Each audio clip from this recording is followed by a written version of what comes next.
Good speeches go in a circle. A lot of times speeches go in a straight line, but I think good speeches circle back to something. If you can create that circularity somehow early on and tie it back, you'll have that mic drop, and that it's like a magic moment. It's like watching a magician like do their magic, and you're like, wow, you know. And that's what gets people interested. Okay, sound good? Any questions about this? Yes, Sophie. As far as like introductions go, I know sometimes like when I did my public speaking class in communication, Yeah. people would raise their or ask the audience to raise their hand if like X, Y, and Z like happened to them or they experienced that. Do you think that's like effective, or do you think it's just not? Yeah, no, those are audience engagement techniques. So if we have time today, we can talk about those as well. So audience engagement techniques, in short, are ways to get the audience engaged in a speech by asking them to do things. Simple one is just to take a poll, right? So how many of you just graduated last spring? Just real fast. Like, okay, so pretty much all of you, okay, except for like a few of you, okay? That was an audience engagement technique. I took a poll. So that got you all to do something, that got you back in, and that's exactly what we want. So they're not bad. Now, when they're deployed, matters. And for depending on what kind of audience you're talking to, there could be times where it may not be advisable to start off that way. Depending on who you're talking to, like a busy executive, they probably wouldn't. It depends on like how, yeah, it depends on what you're asking and why, because they might be kind of like, why you know, that kind of thing. But like an audience like this, you know, maybe I'm talking to, it depends on who I'm talking to. That might be a great way to start, especially if you've been listening to speakers all day who maybe didn't do any of that. Does it make sense? Yeah. So yeah. So here's my general philosophy towards things. As long as you don't commit the 5 don'ts, you're probably okay. You're probably okay if you don't commit the 5 don'ts. So I never say never to anything because there's always a context where something can be justified. So anytime somebody tells you never do X or never do Y, there might be a lot of cases where that's true, but there's almost always an exception. So it's kind of a paradox. There's an exception to every rule, including that rule itself, right? Like, yeah, everything is contextual. Okay, so I want you to do more public speaking. So here's what we're going to do. We have 20 minutes left. Do you all want to practice writing, or do you want to practice delivery? Okay, we want to do delivery? Okay. So here's what we would have done if we had more time. I would have you write an intro and practice it in front of the class. So maybe that's a nice little, if Lisa needs to create some homework. No, I'm just kidding. All right, no, just kidding. So, all right. All right. Okay, does anybody need to take a picture of this? Everyone's good? Okay. Next thing is delivery. So for the delivery part, delivery is pretty easy. This is going to be hard to notate because I'm just using myself as a prop. So delivery. So we just go head to toe. We go head to toe. First is your head. When you're giving a speech and when you're delivering, you want to avoid being a sprinkler where you're just like all over the place with your head. So I had a student and he would do this when he spoke. Like he like avoided the middle, okay? And then it was just like it was like a sprinkler, right? Like, you know, like that kind of thing. So that was something we don't want. When you use your head in public speaking, try to be slow as you go across the room. And it's hard to maintain. You only have a certain bandwidth when you're speaking. You can't think about so many things at the same time. But just practice not moving your head so fast. And eventually, naturally, like you won't do it as much. But if you watch yourself in the mirror and you notice like you're skipping sections of the audience, that's probably something you want to train yourself to do, is to learn to just not think of yourself as talking to a room, but talking to each individual. And you're trying to look at each individual as you talk. You won't be perfect. You won't always hit every single person. But what you want to avoid is jerky, or some people are like this, and they're just like, they nod a lot when they talk. And so you want to avoid that. So that's your head. Other part of your head is your, is your eyes. Eye contact. Yeah, you got to make eye contact when you speak. It's hard to be effective if you're not looking at people when you talk. If I look down a lot, you start to look down. And I start to look inconfident, right? If I'm just looking down all the time, like I look like I'm depressed, okay? If I'm looking up there all the time and I'm just talking to that corner, you mean people start to turn around, like what's over there? Why is he looking at that? When I'm public speaking, I always think about the furthest person away from the room. So what you have are contact points. You kind of set contact points in the room. So whenever I'm speaking, I always have my right contact point, a middle contact point, and a left contact point. So I always make sure I'm looking there, and that's a starting point, and then I make sure I hit my middle, and then as I get to this side, I hit my left contact point. Okay? Set some contact points in the room, and make eye contact with it. Now, some people are scared of eye contact or just are kind of weirded out by it, and I have an eye contact exercise that I used to do with my basic public speaking students. That was a lot of fun. If you're kind of scared about eye contact, I can show you a little trick here real fast. So Grace, am I looking at your eyes? I don't think so. I feel like we're looking like a I mean, it kind of looks like you're looking at my eyes. Okay. Well, that's all that matters. Okay, good. Yeah. So here's the deal. If you're scared of eye contact, just look right here, right in between the eyebrows. And you can't really tell the difference, okay? So she had to look really closely to even suspect something. But when you're public speaking, I shouldn't be like doing this the whole time, like just looking at Grace the whole time. I just know because I do that. Oh, you do that too? I'm doing it right now. Okay, so you see what I'm saying? Like, that shouldn't really happen. Like, that shouldn't really happen in real, like, we're having a conversation, that kind of thing. Okay, that's eye contact.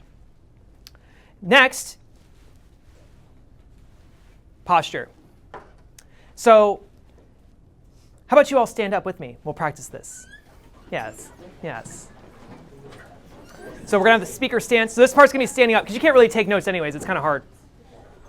I know. Getting old, I know. Getting old. All right, so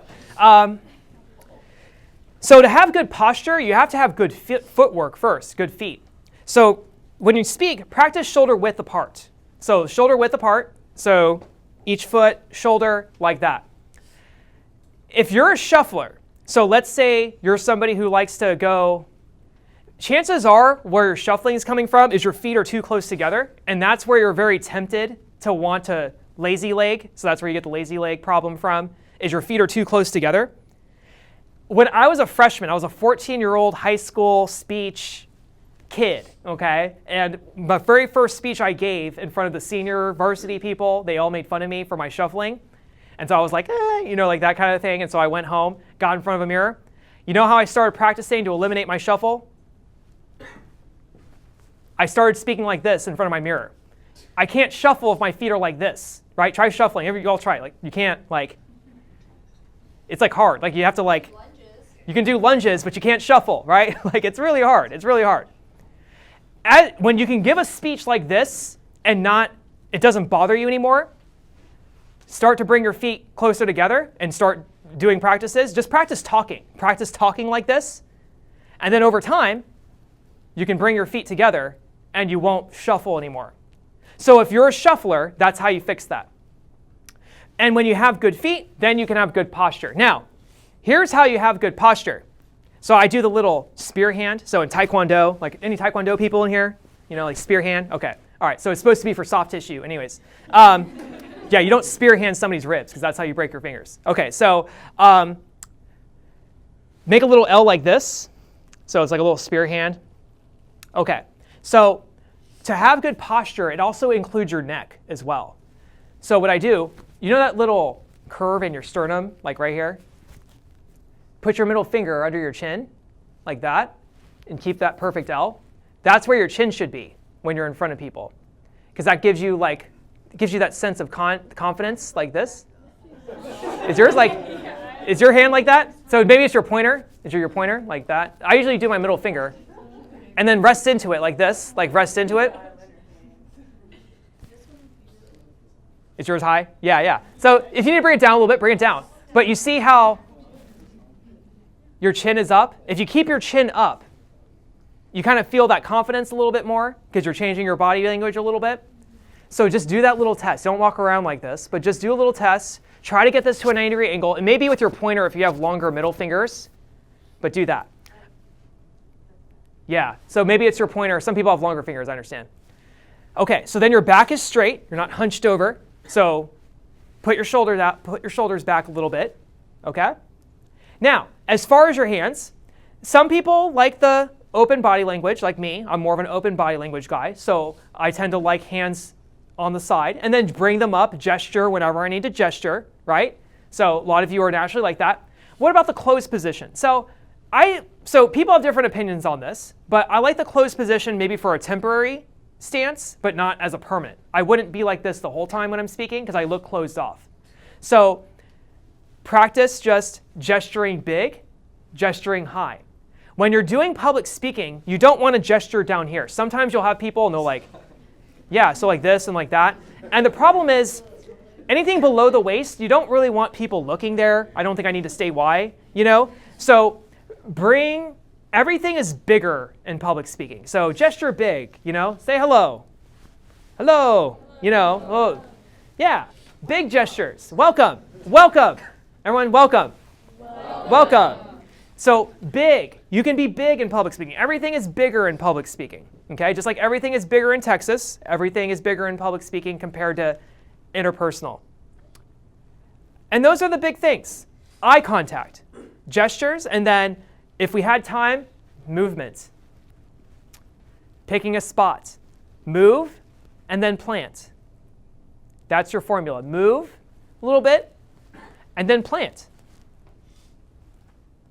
And then just keep your stance, talk.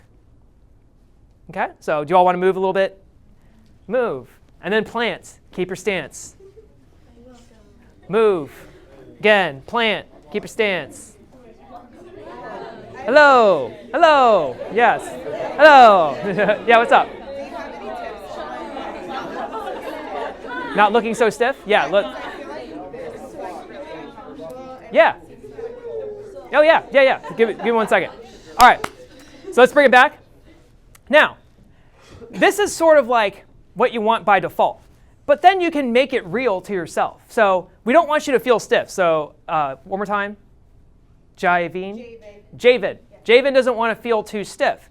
Right. So as you get comfortable public speaking, number one, this will start to feel more natural if you practice it enough. But you can also loosen up too. So if that means you want to put more gestures in and all that, you'll build that in. Is there somewhere where you feel stiff? This just is uncomfortable. Okay, what's your natural? What would be your natural? I would just probably stand like this. Okay, that looks pretty close. And then just, I just wouldn't stay closed off the whole time. So where I would challenge you is to don't be like this by default, like all the time, but like open up, gesture, don't just present. You see what I'm saying? Not saying that you necessarily do that, but that would just be my main concern. Okay? So make it your own. I have a swing dance teacher in grad school. She'd always say, she'd teach us the move and she'd say, but make it your own, okay? Same thing with public speaking. Like, you kind of know the basics of what you need to do, but you're going to have to make this all your own. Because at the end of the day, each of you are going to have a public speaking style and stance and approach that's going to make each of you unique. I don't want you all to be cookie cutter by any means, okay? But those are the things I would recommend, for sure. What we definitely want to do is avoid distraction. So the ultimate question when you're talking about delivery is, does it distract my audience? Does shuffling distract my audience? Probably. Does poor eye contact distract my audience? I don't know, but it probably indubiates them because it's like, why am I listening to this guy if he can't look at me and tell me?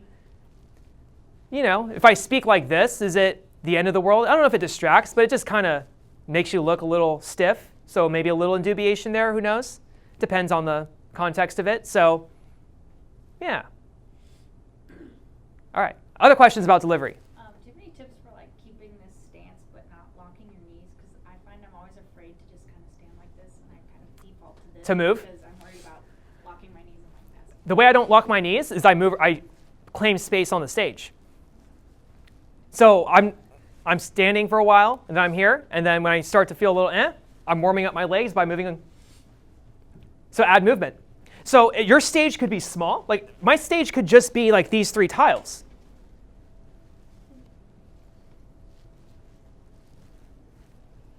That's fine. I don't need like this whole room by any means. I could have 3. When I'm doing Zoom presentations standing, like you have like a little narrow like camera, so literally my movement is 1 step to the left and like 1 step to the right. But it's still more dynamic than sitting. All right, other questions about delivery?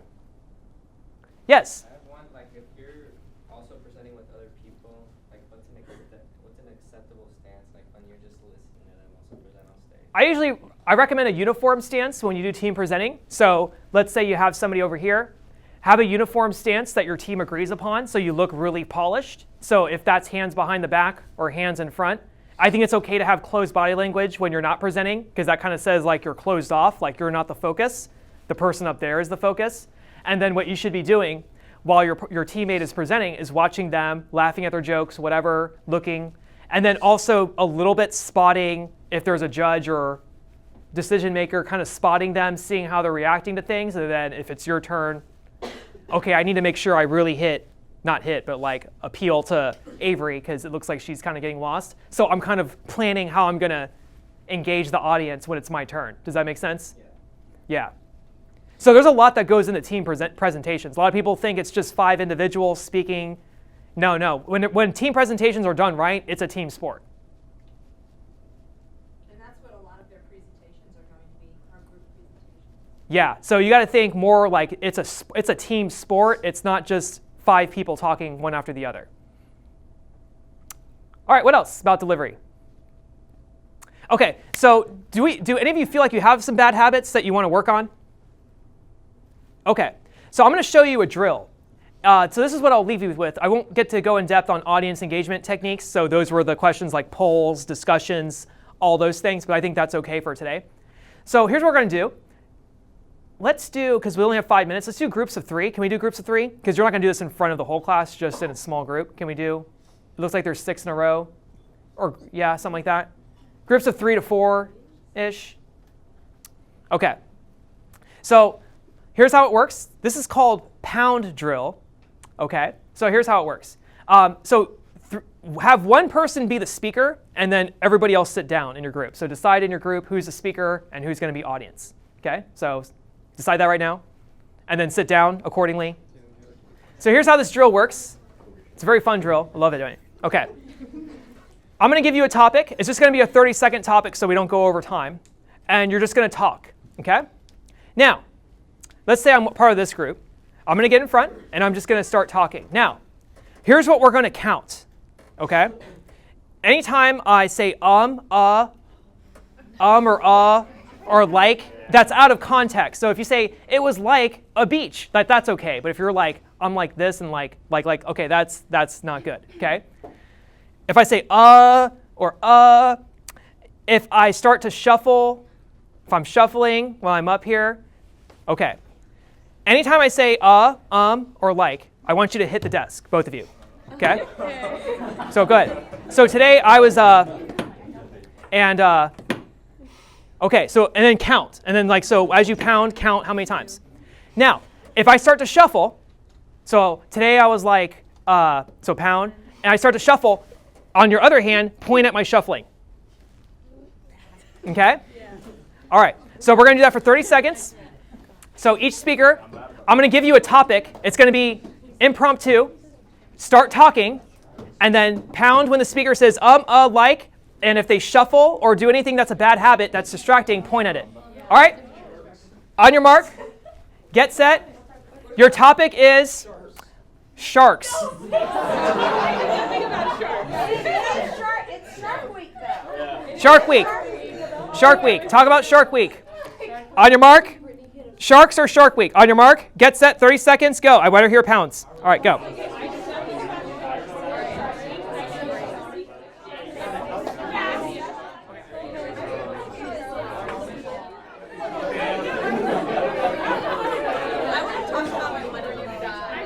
All right.